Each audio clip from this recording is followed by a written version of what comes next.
আল্লাহ তা'বুদু ইল্লা ইয়্যা।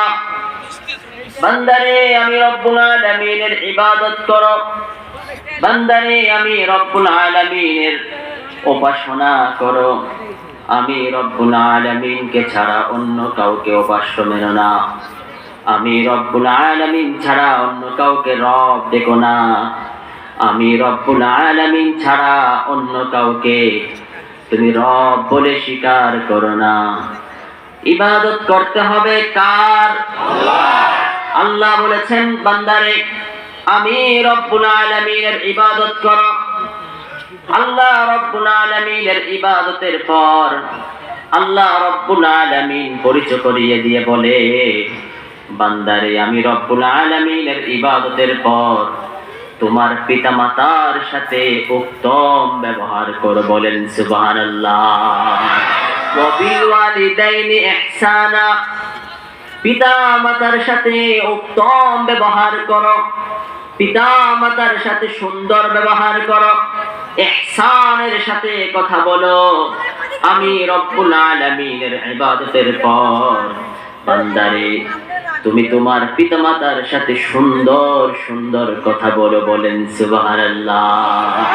শিখিয়ে দিয়েছেন কে? আর চিৎকার করে বলতে হবে, পিতামাতার সাথে উত্তম ব্যবহারের কথা বলেছেন কে? ইম্মা ইয়াবলুগান্না ইনদাকাল কিবারা আহাদুহুমা আও কিলাহুমা ফালা তাকুল লাহুমা উফিন ওয়ালা তানহারহুমা ওয়া কুল লাহুমা কাওলান কারীমা। বলেন সুবহানাল্লাহ।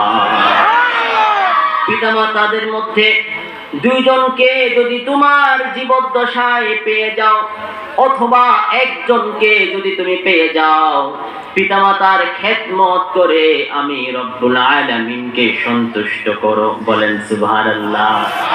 শুধু তাই না, শুধু তাই না, আল্লাহ রব্বুল আলামিন বলে, বান্দারে পিতামাতার সাথে তুমি ওয়ালা তানহারহুমা ধমক দিয়ে কথা বলো না। বলেন সুবহানাল্লাহ।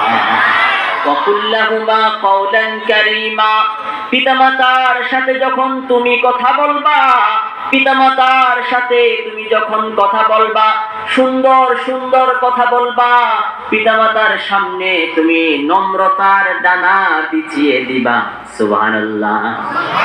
আজকে আমাদের সমাজের মধ্যে কত ডাকাত সন্ত্রাস ছেলে পেলে আছে না নাই? পিতামাতার সাথে খারাপ বাজে ব্যবহার করে আছে না নাই? আছে। ধর্লা